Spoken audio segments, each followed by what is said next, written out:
There's a village at the edge of a forest where the trees grow so tall their tops disappear into the clouds, and the clouds themselves seem to rest there, as if they too have come to stay a while. The village has no grand name on any map. The people who live there simply call it home, and that is enough. Tonight, the lanterns along the stone path are lit. They are small lanterns, round and amber, and they sway just slightly in a breeze so gentle you would only notice it if you were very still. The kind of still you can become when there's nothing left to rush toward. The kind of still that feels, after a long day, like the softest gift. A woman named Lena is walking that path now. She is not young, and she is not old. She is somewhere in the quiet middle of her life, the place where people sometimes forget to breathe slowly, where days stack on top of days until the weight of them becomes familiar, almost invisible. But tonight, she notices the weight. She notices it settling off her shoulders with each step she takes along the stone path. Each lantern she passes glowing a little warmer than the last. She has come home, not home to building, though there is one waiting for her, a low stone cottage with a blue door and a window full of soft golden light, but home in a deeper way, the way the body knows before the mind catches up, the way the breath releases before you even decide to let it go. She pauses at the gate. It is a small gate, wooden, with iron hinges that have gone a little green with age. A climbing rose grows along the left post, and though it is late in the season, there are still 2 or 3 blooms, pale pink against the gray wood, opening in the cool air as if they have been waiting patiently all day just for this quiet moment. She touches one of the petals. It is softer than she remembers things being allowed to be. Behind the cottage, the forest begins. You can hear it from here, or rather, you can hear the silence it holds, a deep, breathing silence full of pine and earth, and the faint sound of water moving somewhere far below the roots. It is the kind of sound that asks nothing of you. It simply continues, steady and old, the way certain things are steady simply because they have been for a very long time. Lena opens the gate. Inside, the small garden is already settling into evening. The herbs along the border have folded their leaves slightly, the way herbs do when the temperature drops, quietly conserving warmth. A stone bench sits near the center, and on it, someone has left a small ceramic cup, still faintly warm to the touch. Tea, already brewed and sweetened, left for her without fanfare, without explanation. Just there, because someone knew she would need it, and the knowing was enough. She picks it up and holds it in both hands. She does not drink yet. She simply holds it. There's something about holding warmth in your hands that goes directly to the chest, to the soft center of the body, where tension lives its quietest life. The cup is the right weight. The warmth moves through her palms and into her wrists, and she breathes, and the breath goes all the way down this time, down past the place in the ribs where shallow breathing ends, down into the lower belly, slow and complete. The lanterns along the path behind her continue to sway. Above the cottage, the first star of the evening has appeared. Just one, just yet, a small bright point in the blue going dark sky. Lena watches it for a moment. There was a time when she would have wished on it, made some careful, quiet bargain with the night, But tonight, she simply watches it. It is beautiful and far away, and it has nothing it needs from her, and she has nothing she needs from it, and that is a kind of peace in itself. She takes her first sip of tea. Chamomile, she thinks, and something else, something faintly floral, soft, and familiar in a way she cannot quite name, but does not need to. Some things are best received without analysis. Some things are simply good. The blue door of the cottage waits. She is not in a hurry to go in.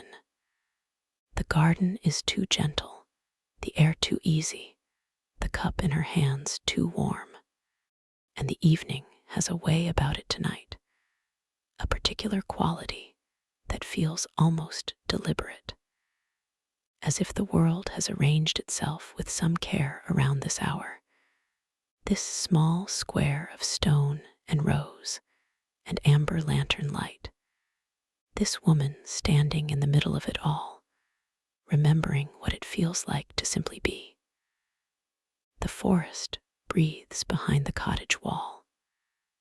Somewhere inside, a lamp is glowing. Through the window she can see its light, and she can see the edge of a table set for the evening, and she can see the shadow of a bookshelf and the faint dark shapes of familiar things, the things that collect over a life lived slowly and with some attention to what matters. She finishes the tea. She sets the cup gently back on the stone bench. She walks toward the blue door, and as her hand finds the latch, the night deepens just slightly around her, the way nights do when the last light surrenders and the stars begin to multiply, and the village at the edge of the forest exhales, and the lanterns glow, and everything that needed to be done today has been done, and everything that cannot wait until tomorrow can wait until tomorrow. And there is only this, the warmth of a door about to open, the smell of something good from inside, and the deep, unhurried certainty that she is exactly where she is supposed to be. The door opens. She steps inside. The inside of the cottage is the kind of room that holds you. Not in any way you could point to easily. It is not grand.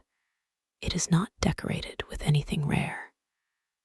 But there is a quality to it, a gathered feeling, as if every object in the room has been chosen not for appearance, but for the way it contributes to the whole. A worn wool rug in shades of deep ochre and faded green. A low wooden table with rounded corners. Shelves of books pressed close together, their spines faded by years of handling. A fireplace not large, but burning steadily with logs that have settled into their glow, past the crackling stage, into the quiet orange red of a fire that will last the night. Lena closes the door behind her, and the sound outside softens completely. The village, the path, the cool evening air, they are still there, just beyond the wall, but they have become a different kind of present, like a sound heard from underwater, real, but far, and requiring nothing. She removes her coat and hangs it on the hook near the door. It is an old coat, this one, soft at the collar from years of wear, and it carries with it the particular smell of outdoors, absorbed slowly over time. Pine and cool stone, and the faintest echo of wood smoke from evenings past. She hangs it and smooths the front of it slightly with one hand, a small unconscious gesture of care, and then she turns into the room. On the table, there is a bowl of soup. It has been set there recently. The steam rises in slow, lazy curls above it, spiraling upward and dissolving before it reaches the low wooden ceiling. The bowl is ceramic, deep blue with a small chip along the rim from some old forgotten moment, and it is the kind of beautiful that comes not from perfection, but from use. Beside it, a heel of bread on a wooden board, and a small dish of soft butter, and a glass of water so clear it catches the firelight and holds it like a small private sun. She pulls out the chair and sits. She does not rush to eat. She sits, and she looks at the table, at the soup, at the fire beyond it, and she lets herself arrive. Truly arrive, the way traveling people sometimes have to do consciously, the way the body needs a moment to confirm that the journey is complete, that there is no further distance to cover, that this is it, this is the place. You can put everything down now. She puts everything down. She picks up the spoon. The soup is simple, something with root vegetables, something slow cooked and deepened by time on a low heat, the kind of soup that knows what it is doing. The first spoonful is warm in her mouth, and then warm in her throat, and then warm in her chest, spreading outward in that gentle way that only food eaten slowly can manage. She chews a piece of something soft and sweet, a parsnip maybe, or a turnip, and she notices the sweetness, really notices it, and that noticing itself is a kind of rest. The fire pops once, softly. The logs shift. Outside, nothing. She eats without hurry, and the room is quiet around her in a companionable way, the way rooms can be quiet when they are full of the right things and the right light, and there is no task waiting and no clock being watched. The bookshelves along the far wall seem to lean inward slightly, not in any alarming way, just in the way that shelves full of red books have a certain gravitational quality, a density of stories and hours and other lives that gives a room its character. She has read most of those books. Some of them she has read more than once. The way you revisit certain places not because you have forgotten them, but because they give something different each time, or because you are different each time, and the book, remaining exactly itself, reflects the change back to you. When the bowl is empty, she holds it in her lap for a moment, the way she held the teacup in the garden, both hands, the residual warmth passing through the ceramic and into her palms. It is a small thing, this warmth, but small things, received with attention, have a way of accumulating into something large. She sets the bowl aside and takes the glass of water. The water is cool and very clean, and she drinks half of it slowly, feeling it settle. Then she carries the bowl to the basin near the window and sets it there with the spoon, and she does not wash them now. Now is not the time for washing. Now is the time for the fire, and the hour that follows dinner when the body begins to signal, quietly and without urgency, that the day is completing itself, that the systems are easing, that the long machinery of being awake is beginning its nightly negotiation with sleep. She knows this hour well.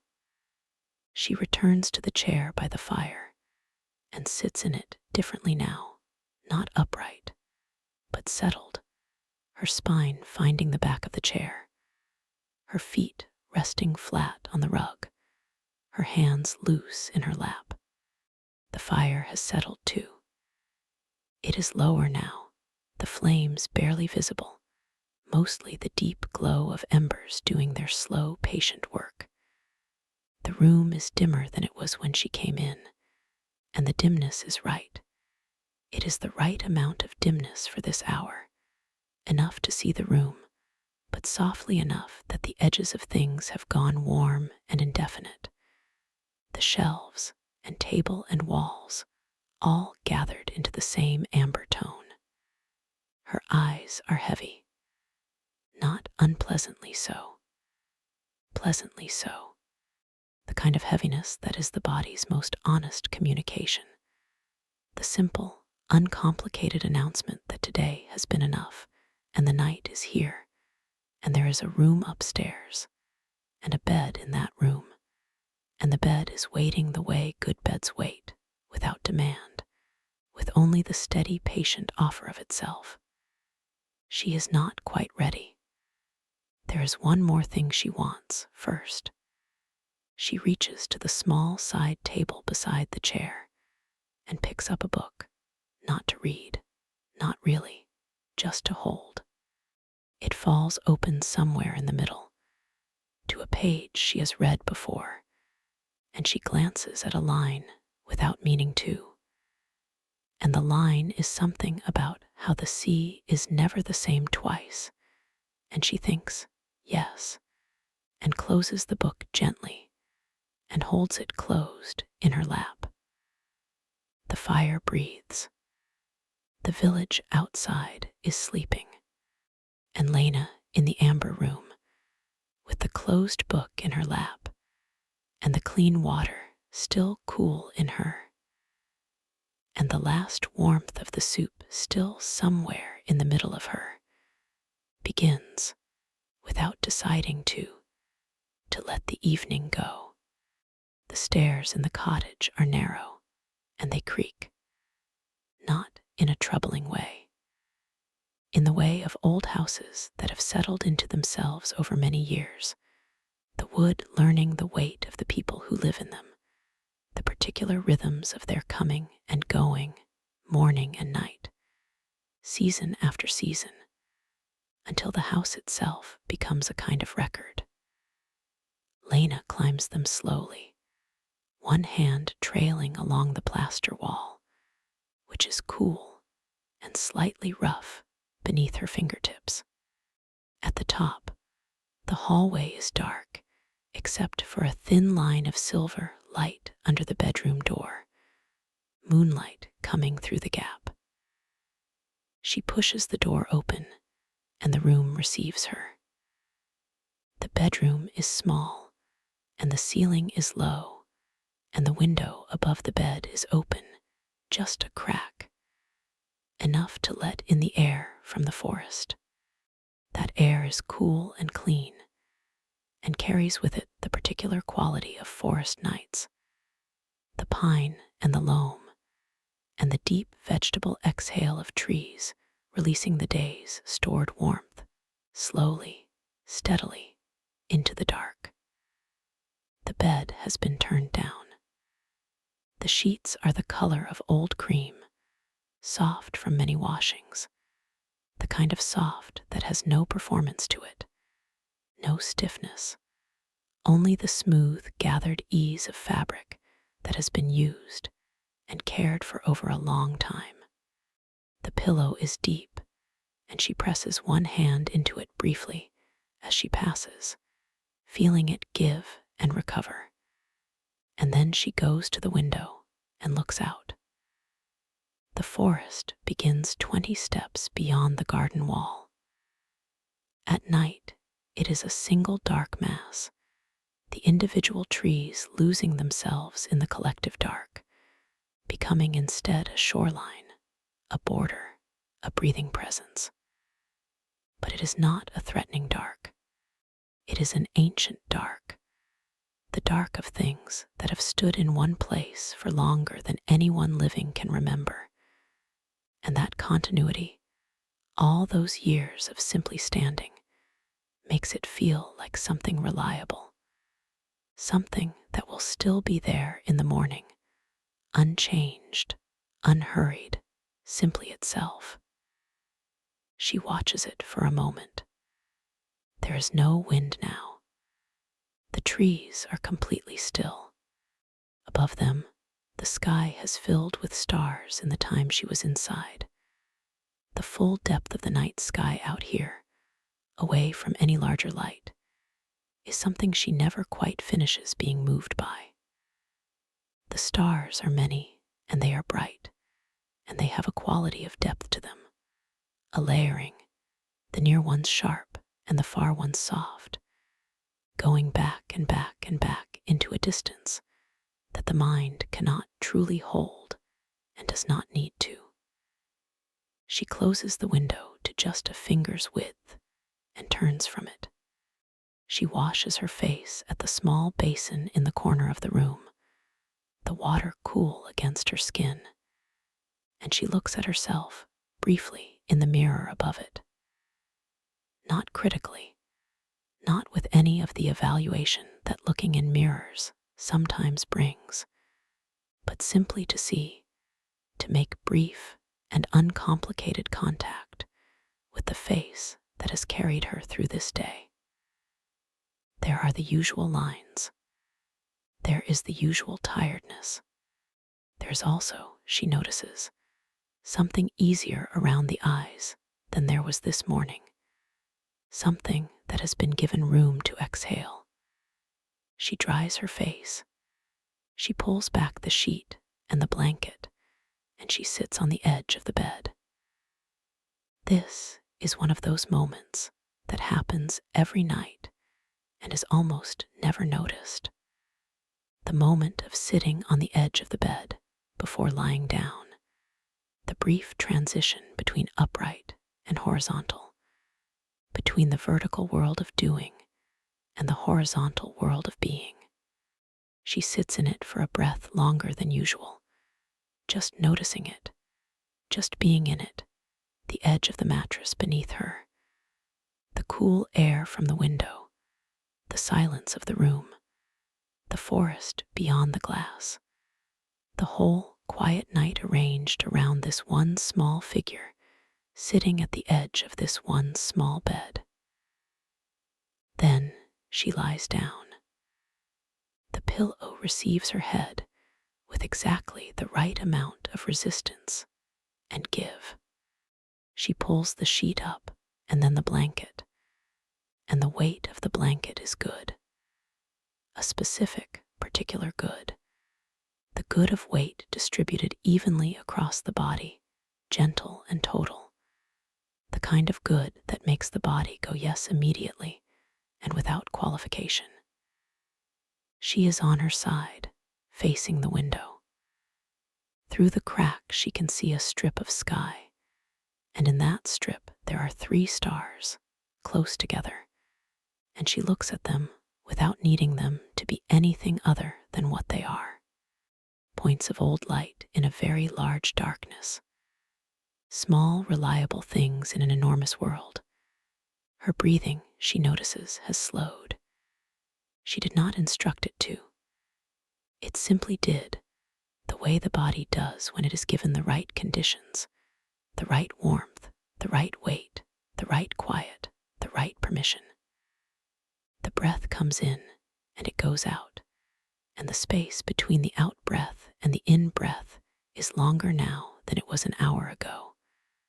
A gentle pause, a small rest within the larger rest. The sheets smell of lavender. Faintly, distantly, the way scent works best in a room that is otherwise completely quiet, not announcing itself, not asking to be noticed, but there, if you are still enough to receive it. She is still enough. She receives it. Her eyes do not close yet, but they are soft, the way eyes get when they have finished with the day's work of seeing, and are beginning to ease toward the different quality of seeing that happens when they are closed. The interior seeing, the loose and wandering vision of the mind moving toward sleep. The fire downstairs has gone to embers by now. She cannot see it from here, but she knows it is there, glowing quietly in the dark room below, keeping a small warmth in the floor beneath her, the house holding its low heat against the cool of the night outside. She thinks of nothing in particular. There is the forest. There are the 3 stars. There is the lavender. There is the blanket. There is the slow breath coming in and going out, and the room dark enough, and the night old enough, and the day complete enough that the body needs nothing more from the mind. And the mind, perhaps for the first time all day, is being asked for nothing in return. Her fingers uncurl on the sheet. Her shoulders, which she had not known were still carrying anything, lower one small degree. And the bedroom holds her, as it has held her on many nights before this one, as it will hold her on many nights to come, quietly and without condition, in the deep and generous dark. Sleep, when it comes to the village at the edge of the forest, comes differently here than in other places. It does not arrive in a rush, the way it sometimes does in cities, falling over an exhausted body like a curtain dropped from above. Here it comes slowly and from a long way off, like weather moving across an open field. You can feel it approaching before it arrives, a deepening of the quiet, a thickening of the dark, a particular ease that moves through the limbs, the way warmth moves through cold hands held near a fire. Lena feels it coming. She is not asleep yet, but she is in that country just before sleep, the place that has no clear name, but that most people recognize, where thoughts are still present, but have lost their edges, where time has gone a little loose, where the body has made its final negotiations with the night and decided, without fanfare, to surrender. And as she lies there, in the place just before sleep, the forest outside the window begins to do what it does only in these very late and very quiet hours. It begins to tell its story, not in words. The forest does not deal in words. It deals in sounds and silences, in the breathing of old wood, in the movement of air through 10,000 needles, in the particular low conversation that trees have when no one is awake to ask them questions. Tonight it is telling something very old, some long, unhurried account of seasons and rain and the slow passage of years. And though Lena cannot follow the specific meaning of it, she can feel its shape, long and patient and untroubled, the shape of a story that has no urgency because it has all the time it needs. She listens. Her eyes are closed now. In the darkness behind her eyes, there are small movements of color, not vivid, not demanding, just the gentle phosphorescence of a mind releasing its hold on the day. Images rising and dissolving with no particular logic. The blue door, the rose on the gate post, the 3 stars through the window crack, the soup still warm in the bowl. These things come and go without her directing them, without her needing to do anything with them. And the ease of that, the not needing to do anything, is itself a kind of sinking. She sinks, not into anything frightening, into softness, into the specific softness of a bed that has been slept in for years, that carries in its springs and its fill the accumulated rest of many hundreds of nights, as if rest itself leaves something behind, some quality that deepens over time and makes the next night of rest come a little more easily than the one before. The forest sound continues outside, low and constant. Somewhere in the trees, an owl calls once. It is a single soft note, low and round, and it does not repeat. It does not need to. It has said what it came to say, and now the silence that follows it is, if anything, deeper than the silence that preceded it. A silence that has been enriched by the sound, the way a single brushstroke on a pale canvas changes the whole quality of the pale. Lena breathes. In the sleep country she is entering now, things begin to gain the loose logic of that place. She is still herself, still Lena, still in the cottage, still under the blanket, but the boundaries are softening. The room is becoming less a room and more a feeling. The bed is becoming less a specific object and more a quality of support, of being held, of having been given permission to weigh as much as she weighs without apology. She is not dreaming yet.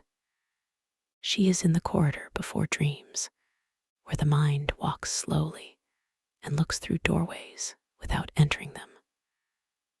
One doorway opens onto a field she walked in once, years ago, somewhere in the low hills to the south of where she grew up.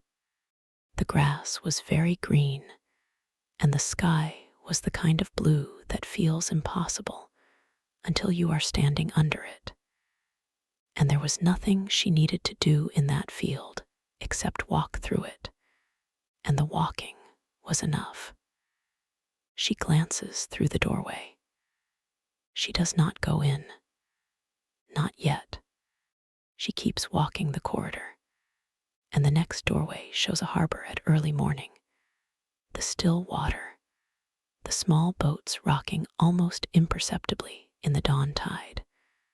A fisherman somewhere in the distance, pulling at something with the practiced patience of someone who has done this 10,000 times and stopped needing it to be anything other than what it is. She watches him for a moment. Then she moves on. The corridor of the mind before sleep is not a concerning place. It is, in fact, one of the most honest places the mind occupies, stripped of its defenses, stripped of its plans and its worries and its careful performances, simply walking, simply looking, simply being the particular accumulated self that it is, all its years and all its loves and all its small recognitions gathered gently together in the dark. The owl does not call again. The forest continues its low, patient account. And Lena, in the cottage at the edge of the village, at the edge of the forest, continues her slow passage through the corridor between waking and sleep. And each step she takes is softer than the last, and the doorways she passes are gentler and less distinct. And the blanket is warm, and the pillow is exactly right, and the night is old and steady outside the window, and the stars are where they always are, doing their ancient, uncomplicated work of shining. And there is nothing here that needs her attention, nothing that cannot wait, nothing that the morning cannot hold. She passes the last doorway. The corridor opens, and the dream country receives her, as it always does, without judgment, without agenda, with only the wide and wordless welcome of a place that exists entirely for the one who enters it. She enters.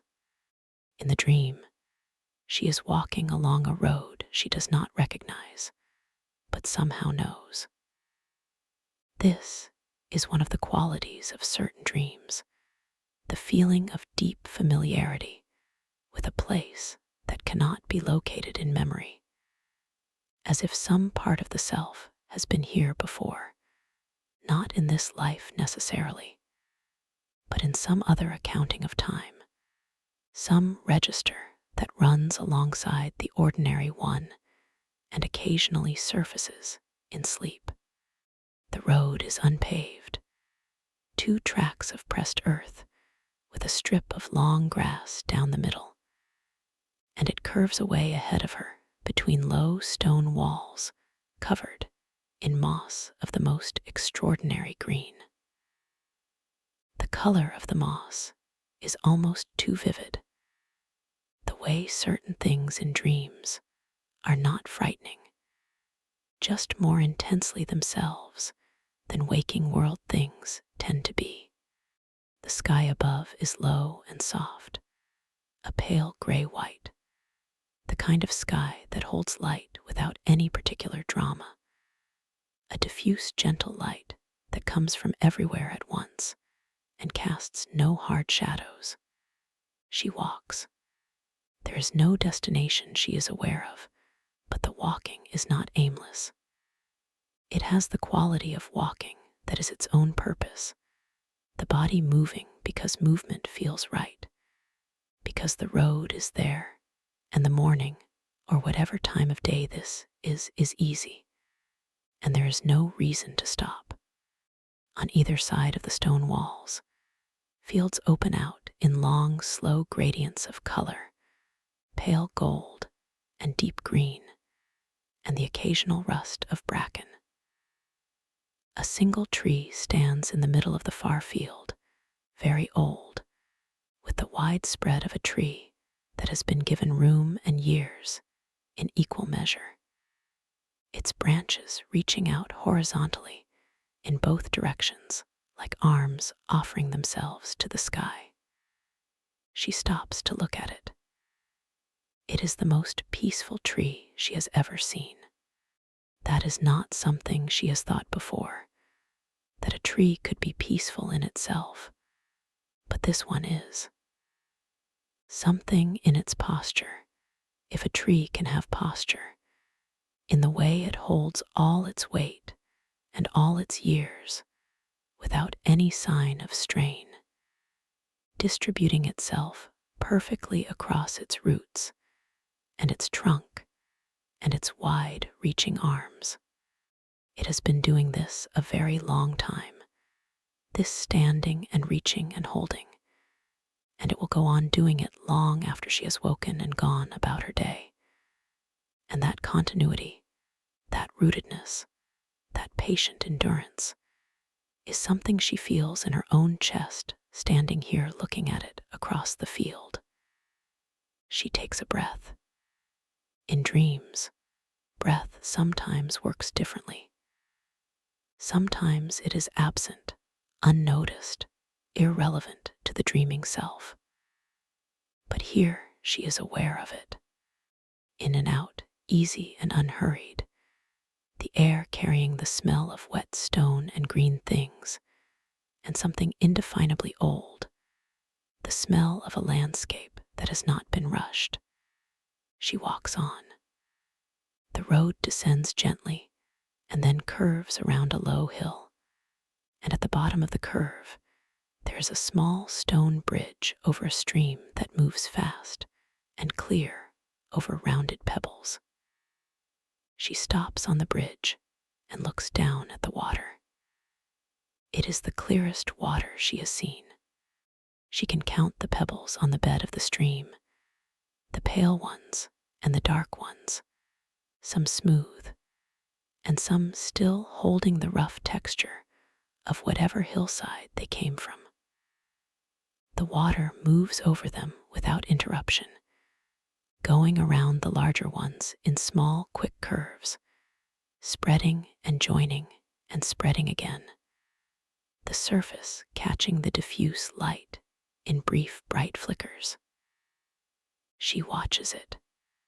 There is something about moving water in a quiet place that does something very specific to the nervous system, something that is not quite relaxation and not quite alertness, but occupies the sweet and useful territory between the two.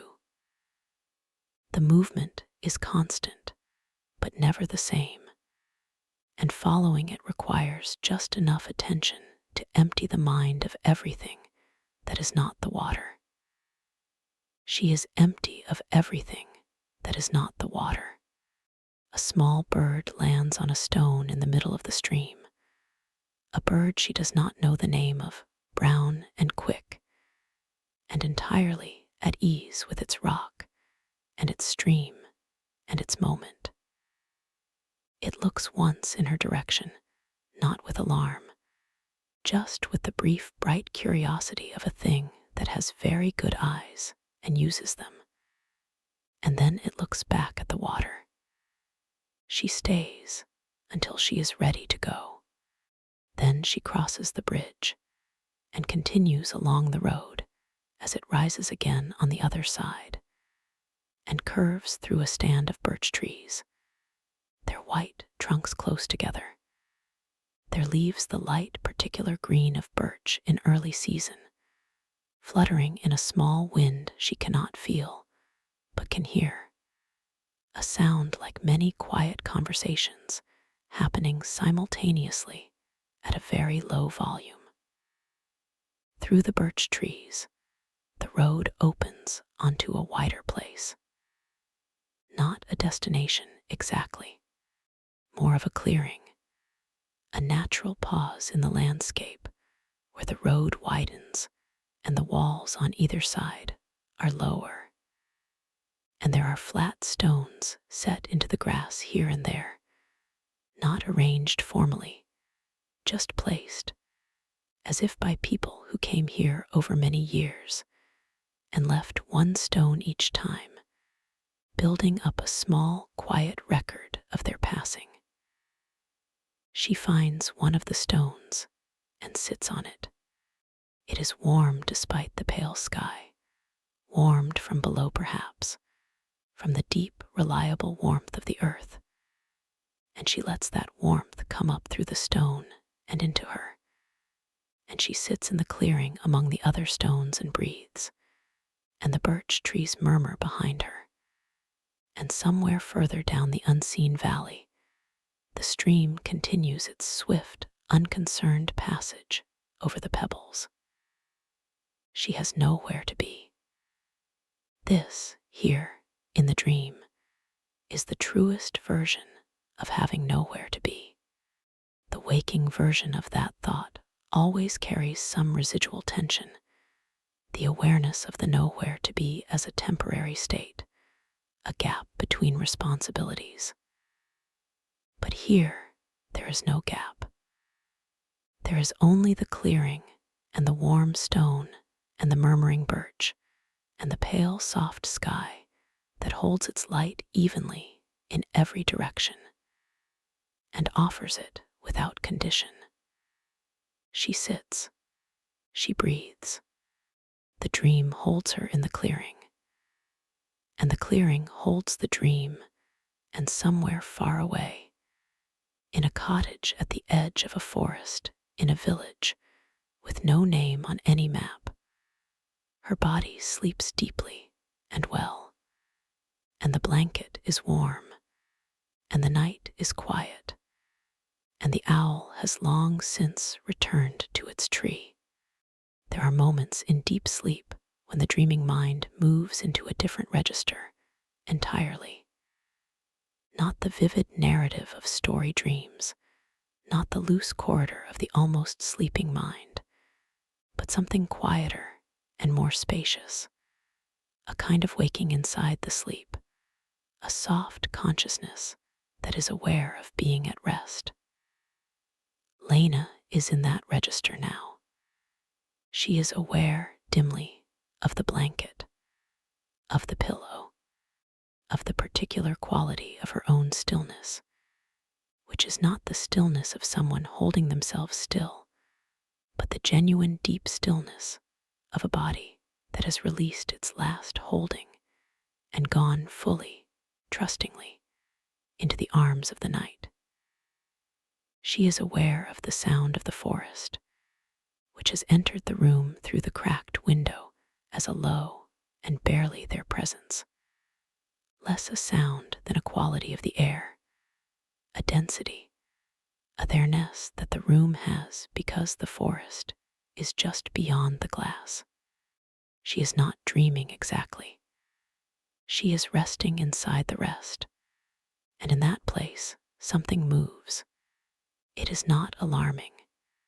It is like watching light move across a wall, the kind of light that enters a room through a window in the afternoon and moves with the sun, steady and slow and entirely beautiful, asking nothing of the person who watches it. The movement is simply there, and she is simply aware of it, and the awareness itself is the softest possible kind. What moves is memory, not the sharp-edged kind, not the kind that comes with wanting or regret. The other kind, the kind that surfaces in deep rest, worn smooth by time into something round and warm and handleable. Small memories, a kitchen she stood in once as a child, the smell of something baking in it, the particular afternoon light through a yellow curtain, the sound of someone she loved very much moving in the room next door. Nothing significant, just the texture of a life, its specific sensory record, the way the world has felt as she has moved through it. She receives these things without needing to do anything with them. They are not invitations to analysis. They are not problems to be solved. They are simply what they are.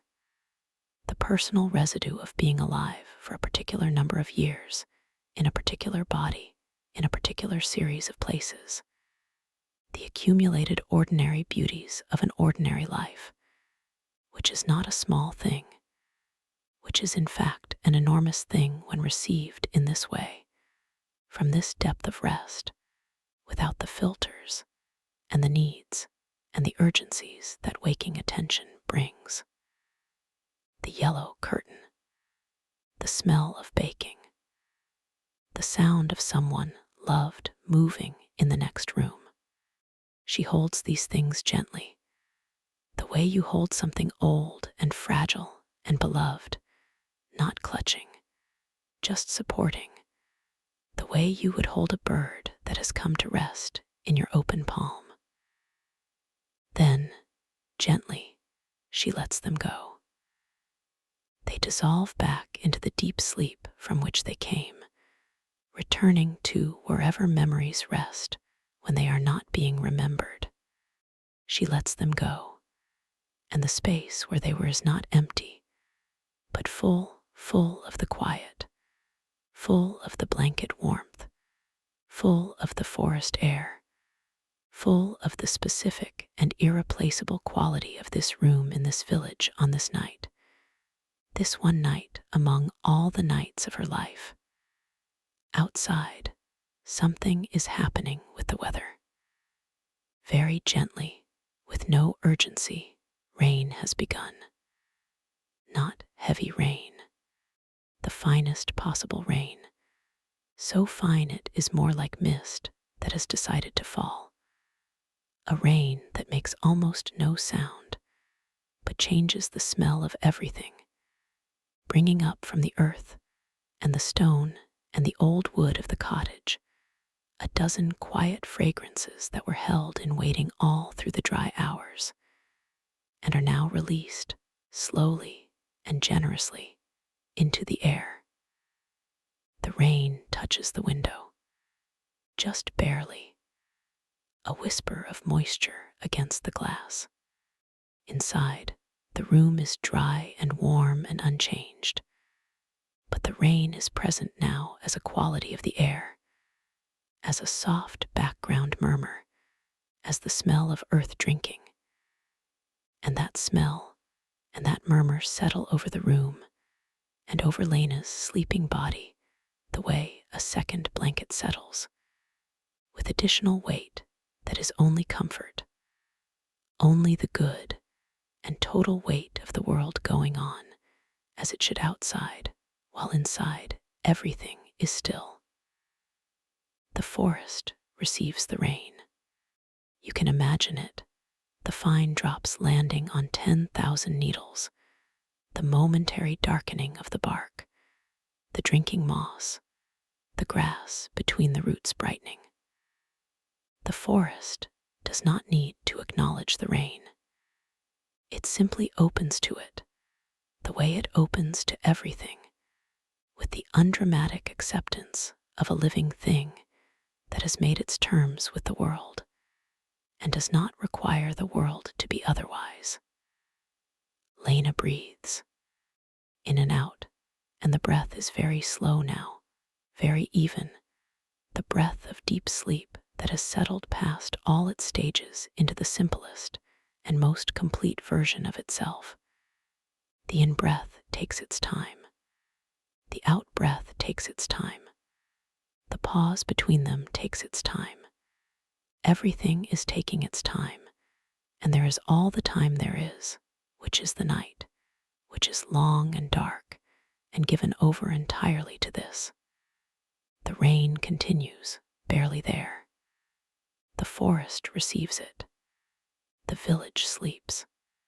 And Lena, in the small bedroom with the low ceiling and the window cracked open, and the blanket warm, and the rain just barely whispering against the glass, rests inside her rest, lets the memories rise and dissolve, and rise and dissolve, and holds nothing, and needs nothing, and is held by everything, by the bed and the blanket, and the room and the house, and the village, and the forest, and the rain and the dark, and the vast and patient night.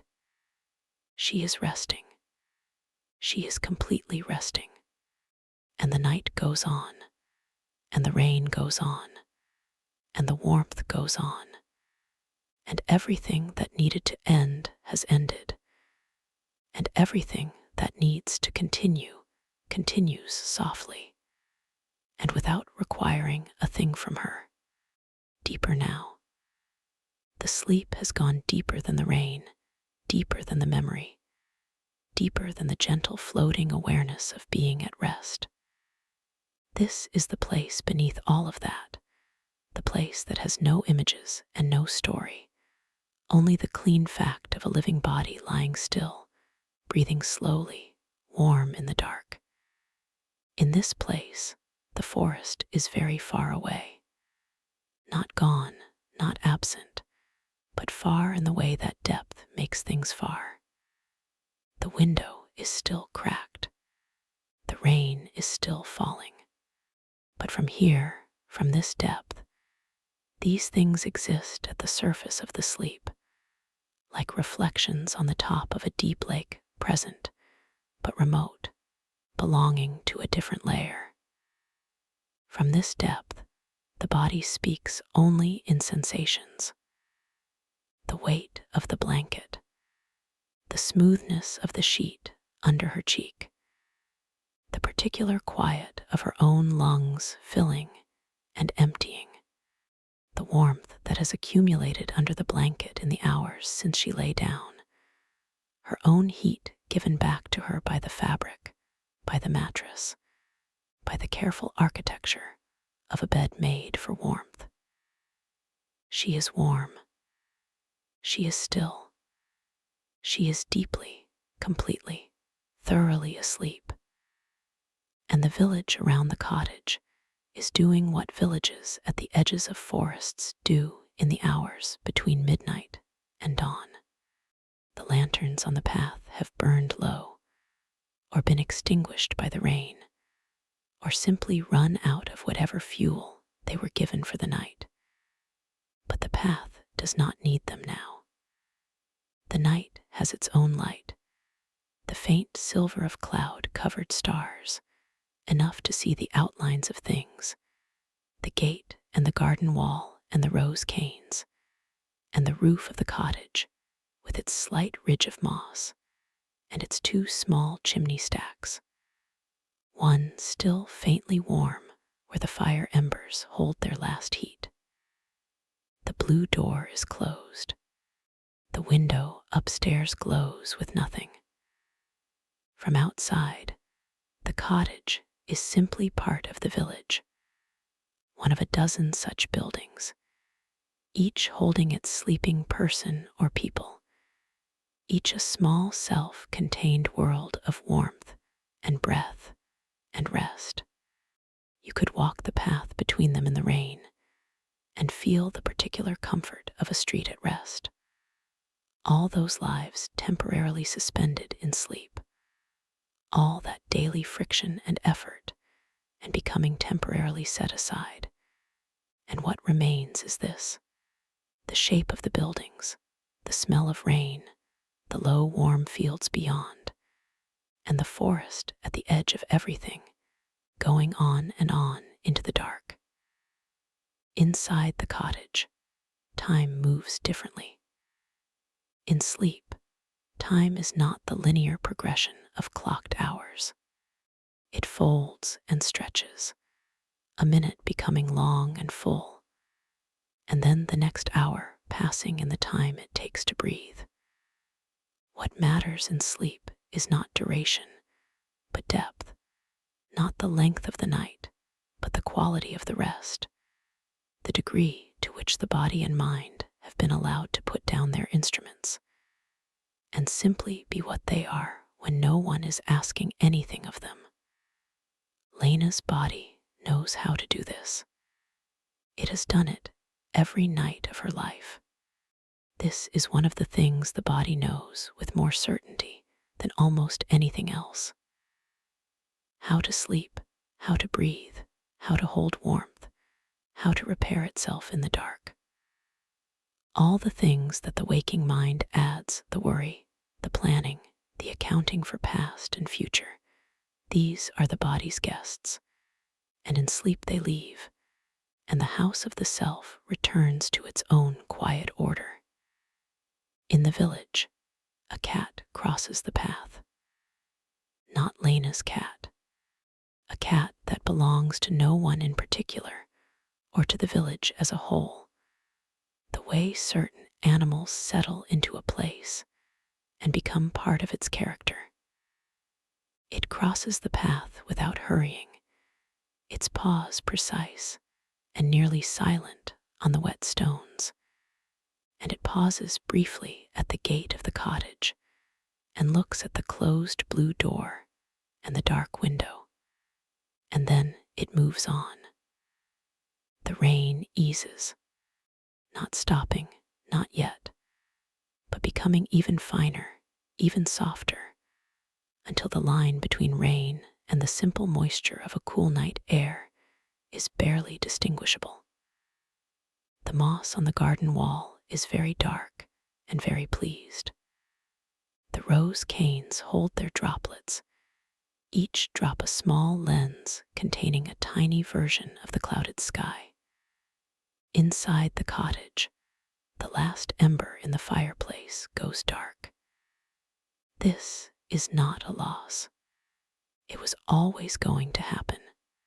The fire served its purpose beautifully and completely, and now it is finished, and the room is cool, and the warmth has moved upstairs, gathered in the bedroom, conserved by the walls and the closed door and the body under the blanket, which is entirely sufficient.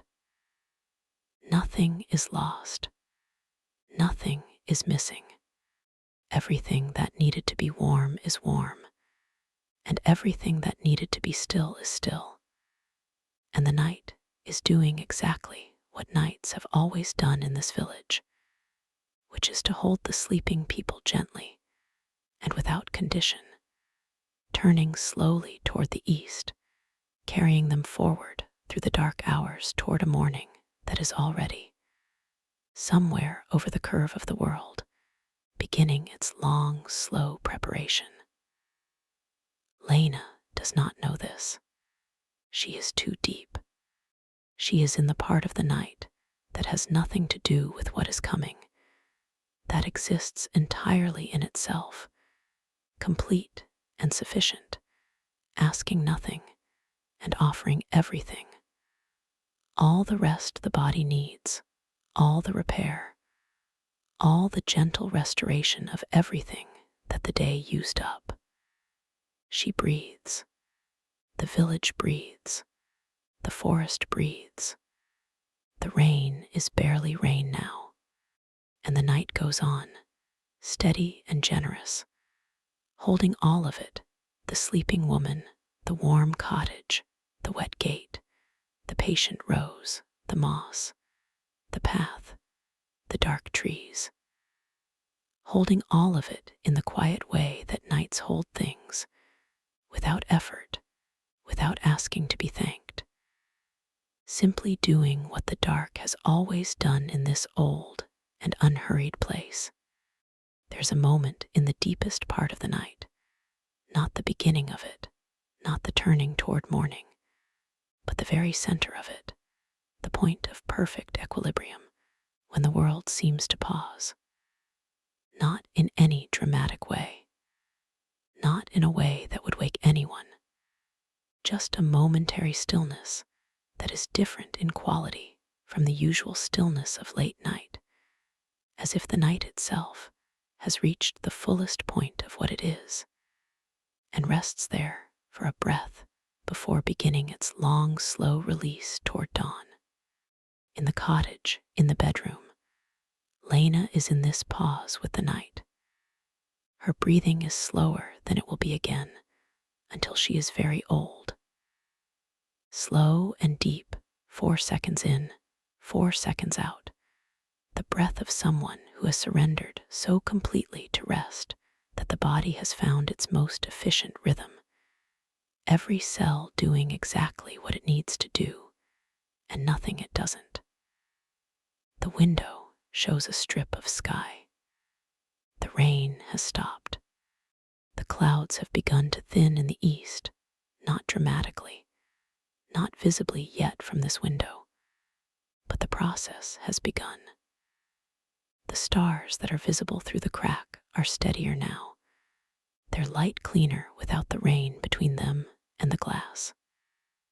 The 3 that were there when she lay down are still there, shifted slightly in their arc across the sky, as they always shift, as they have always shifted, the sky turning its slow wheel above the sleeping village. In the room, there is no sound. This is a particular and somewhat rare quality, true silence, not the absence of sound, but the presence of quiet that is its own thing.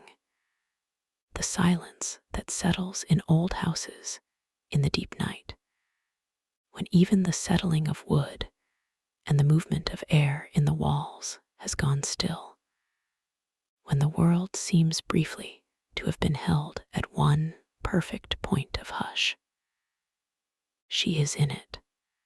Her hands, which were loose on the sheet when she fell asleep, have moved in the night, one drawn up near her face, the fingers slightly curled, the way hands curl in sleep, not tightly, not defensively, just the gentle folding of a thing that has put down its work.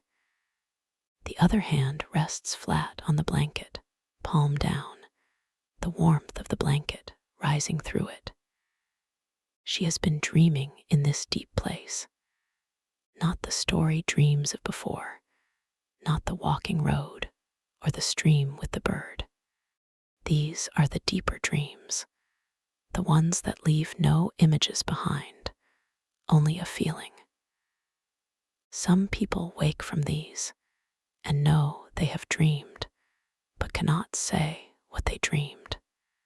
All they have is the feeling, which is sometimes hard to name, but is almost always some version of the same thing, not happiness exactly, not relief exactly, but something that contains both of those things and adds to them a third quality, a quality of having been returned to something true, some understanding that the waking mind loses in its business, but that sleep recovers.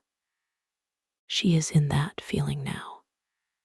It is a feeling like being known, not by anyone in particular, not by any person or presence that can be pointed to, but known in the way that certain places know you, the way the body knows warmth and rest and rightness, the way the self recognizes itself when all the noise is removed. A feeling like, yes, this is me, this is what is, this is sufficient, this is, in fact, more than sufficient, this is full. The night holds this feeling gently. Nights are good at holding feelings that the day doesn't quite have room for, the feelings that are too quiet to compete with the noise of living, but that are no less real, no less important, no less true. The night gives them room. The dark gives them room. The silence of the deep hours gives them exactly the space they need. Outside, something small and nocturnal moves through the garden. A hedgehog, perhaps, making its nightly rounds of the flower beds, attending to its particular small business with the focused efficiency of a creature that knows exactly what it needs and where to find it. It moves along the base of the garden wall, past the rose, past the stone bench where the ceramic cup sits empty, out through a gap in the old stones, and into the field beyond. It is gone. The garden is empty and still again. The cottage stands in it, patient and solid and warm inside, its blue door closed against the night, its window with the crack of air, and the 3 stars visible through it, its sleeping person breathing in and out in the bedroom under the low ceiling and the wool blanket. Nothing is wrong. This is the simple and profound state of the moment. Nothing is wrong. Not in the large world, not in the small one. The body is resting. The house is standing. The garden is wet from the rain, and the rose is holding its droplets, and the hedgehog is going about its nocturnal life, and the stars are in their places, and the forest at the edge of the village is breathing its long vegetable breath, and somewhere, very far to the east, the first faint signal of the coming dawn is beginning to accumulate on the underside of the clouds, so faint and so far that it will be hours before it means anything to anyone awake enough to look. But it is there. The night is turning. Slowly, with no announcement, with no urgency, the way natural things change when they have all the time they need. The dark blue deepening at the edges of the sky toward the particular pre-dawn quality of darkness that is already something other than night, already beginning to be something else. Lena does not know this. She is in the pause, the center, the perfect depth. She breathes. The blanket is warm. The room is still. The night cradles her in its deepest part, gentle and unhurried, the way it has cradled sleeping things since the first night there ever was, since the first creature lay down in the first dark and closed its eyes and trusted the world to be there in the morning, and the world was. The world always is. Sleep and let the world be. It will be there in the morning, just as it always has been, just as this village will be, and this cottage will be, and the blue door, and the rose, and the path, and the lanterns, and the forest, and the stream, and the old tree in the field, all of it continuing, all of it being what it is, through the dark and into the light.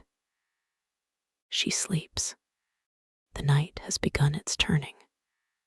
Not visibly yet, not in any way that would wake anyone or change what is visible through any window, but in the way that the body knows, deep in the layers of sleep, the way sleeping things have always known, a subtle shift in the quality of the dark, a barely perceptible lightening at the farthest edges of the sky, the night's long arc beginning its descent toward morning. Lena is rising very slowly from the deepest layer, not waking, not nearly waking, just moving upward through the layers, the way a diver ascends slowly from depth, pausing at each level, adjusting to the change in pressure, the change in light. She is still entirely asleep. She is simply moving toward the surface of it, toward the shallower, softer sleep of the pre-dawn hours, the sleep that has its own quality of ease, its own particular warmth. In this level of sleep, the dreaming mind returns. But the dreams here are different from the earlier dreams. Softer, less distinct, more like the feeling of a dream than the content of one. Colors rather than places. Warmth rather than story. The impression of movement without going anywhere. The impression of presence without any one particular being present. She is in a light that is amber and soft. The dream does not explain where the light comes from. It is simply there, all around. The kind of light that makes everything beautiful because it makes everything warm. And she is in it, standing or sitting or simply being in it. And it is on her face and on her hands. And there is nothing she needs to do in this light except receive it. She receives it.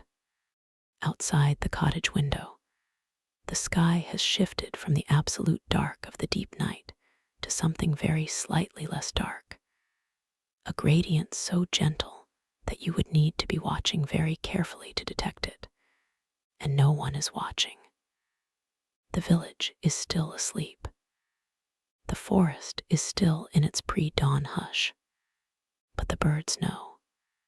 Somewhere in the trees, far back from the village edge, a single bird, a thrush perhaps, with its small brown body and its extraordinary voice, stirs in its roost. It does not sing yet. It is not time, but it is aware, the way birds are aware of these things before any visible sign confirms them, that the time is approaching.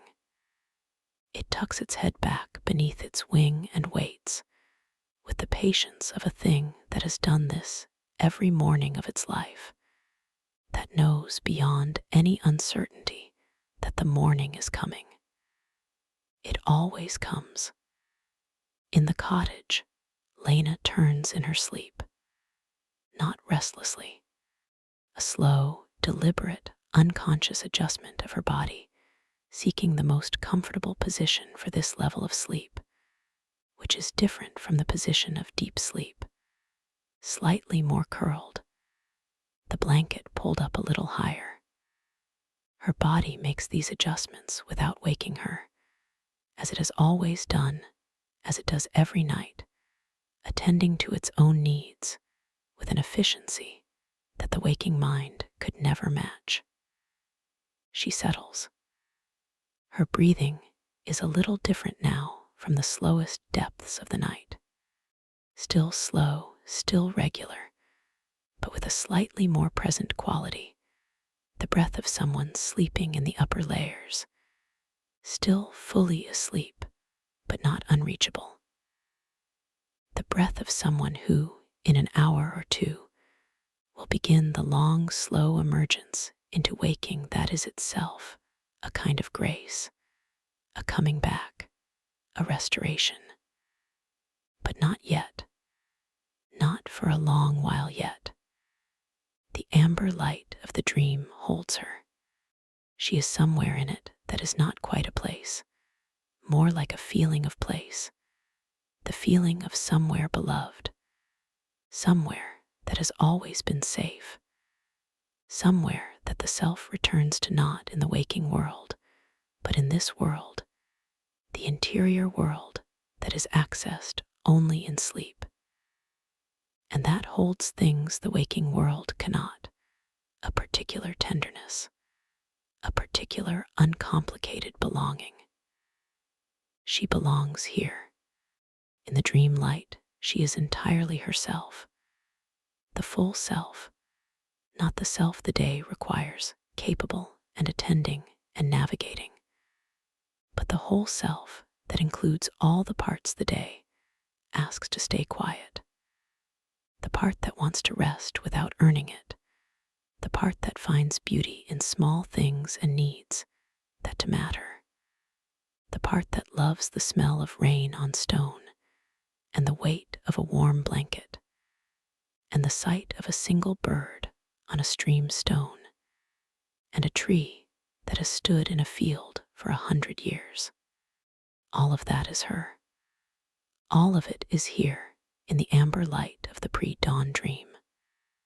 She breathes, and the light breathes with her, expanding and softening with each inhale, deepening and settling with each exhale, entirely synchronized with the slow rhythm of her rest, as if the dream itself is in conversation with her body, as if the inner world and the outer world are, in this hour before the morning, briefly and beautifully aligned.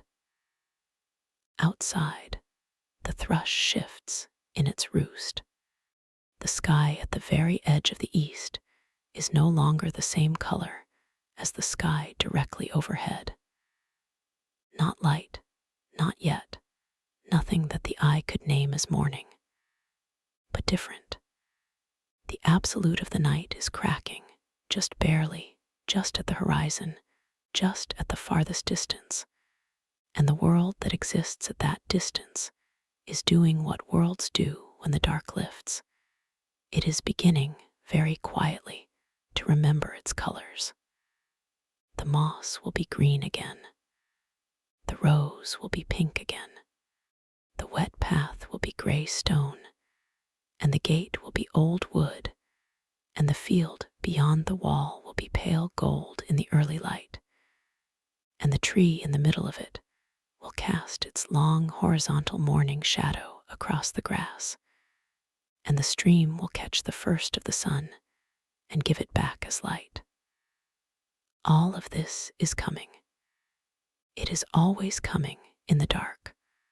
All of this waiting just beyond the turning of the night, patient and absolute and certain.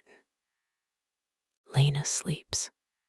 She is in the amber light, and the amber light is warm, and she is warm, and the blanket is warm, and the house is warm, and the village and the forest and the whole quiet pre-dawn world are going on in their own unhurried way, preparing the morning with the same care and attention that someone set the soup on the table and the teacup on the stone bench and turned down the sheets. The same quiet love that good things are done with when no one is watching, just because they are good and because the doing of them matters. The thrush waits, the dream holds, the night turns. You are nearly there now, not at the morning.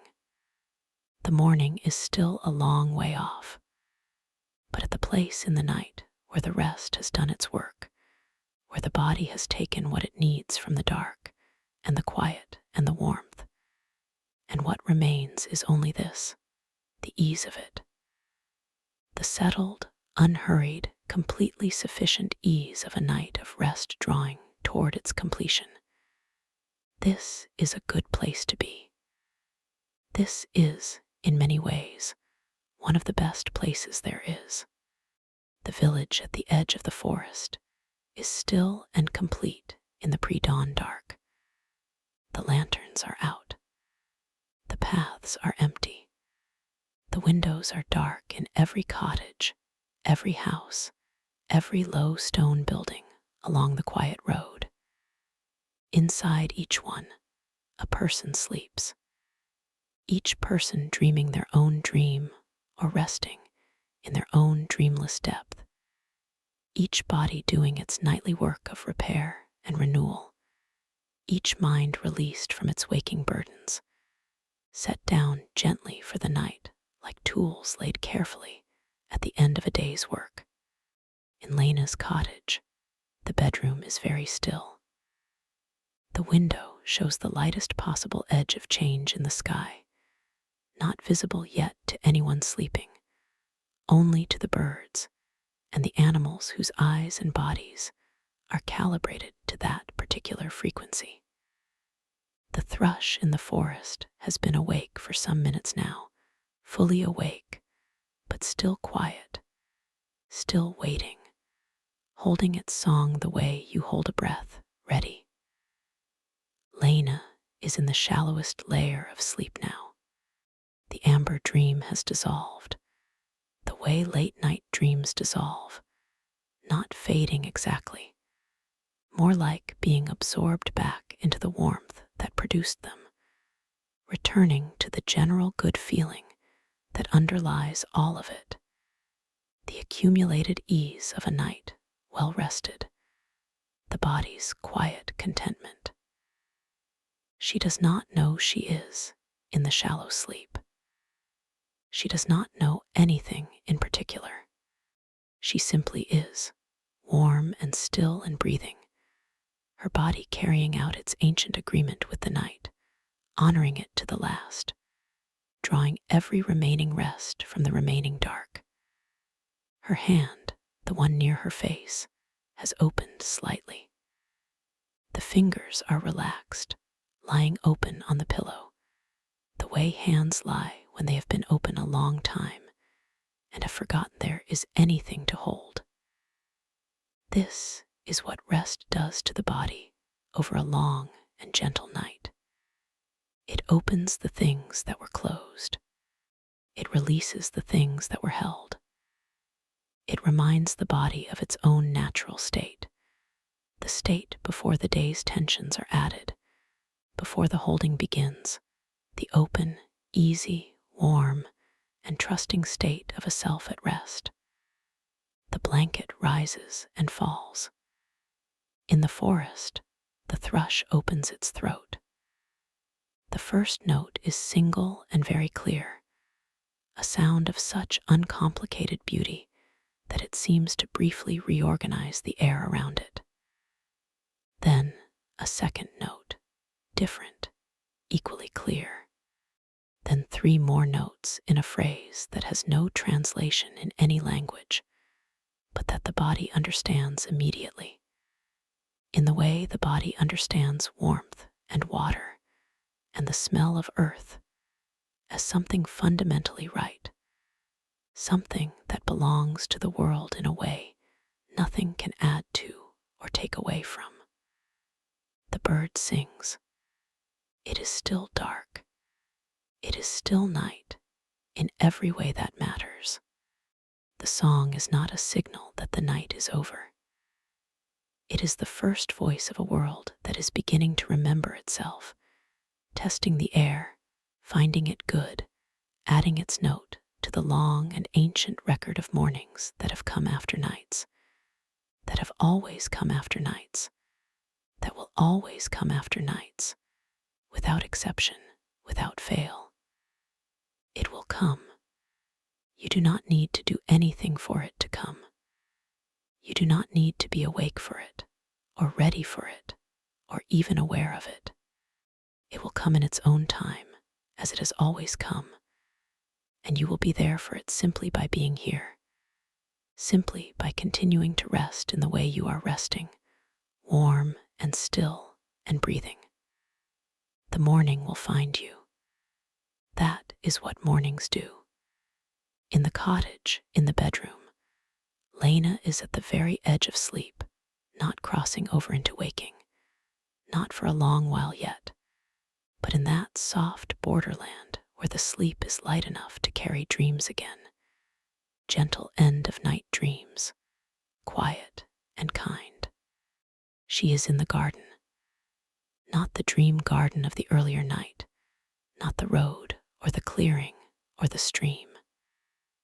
The actual garden, her garden, just outside the blue door, in the light that has no season and no time, the light that gardens sometimes have in the memory when they have been loved. The rose is blooming fully here, not 2 or 3 pale blooms, but the whole plant in flower, every cane heavy with pink and white, and the particular soft red that rose red is at its best. The scent of them is in the air, and the air is warm, and the stone bench is warm, and she is sitting on it with her hands in her lap, not doing anything, not needing to do anything. The garden simply is. She simply is. And this is the gift of the night, the thing it gives to people who accept it fully, who let themselves be carried all the way through the dark to this place, the simple and complete experience of being, without want, without worry, without the long list of things that the waking world presents. Just here, just this, just the rose and the warm stone and the smell of the air and the breath coming in and going out, and the knowledge, deep and quiet and absolutely certain, that everything is all right. Everything is all right. It is all right right now, in this moment, in this breath. Whatever the day will bring, the night has done its work. The body has rested, and the mind has wandered and returned, and the deep self has been gathered and held and given back to itself, whole. You are whole. You are resting. The garden is full of roses, and the bird is singing in the forest, and the morning is coming slowly and gently over the curve of the world, and there is nothing between you and the deep, warm, complete rest of the remaining night but the ease of letting go. Let the garden hold you. Let the morning take its time. Let the bird's voice be the only sound, that clear and ancient song that asks nothing of you except that you exist to hear it. And you do. You are here, warm and breathing and resting, and here. The blanket is warm, the pillow is soft, the night is quiet, and the village at the edge of the forest rests in its deep and unhurried dark. The lanterns out, the paths empty, the rose on the gatepost holding its last bloom. And inside the cottage with the blue door, one person sleeps fully and completely and at peace, carried forward through the remaining hours by nothing more and nothing less than the old and generous dark, and the breath, and the warmth, and the certain and patient knowledge that morning is always, always, always on its way. Rest now. You are safe. You are held, sleep,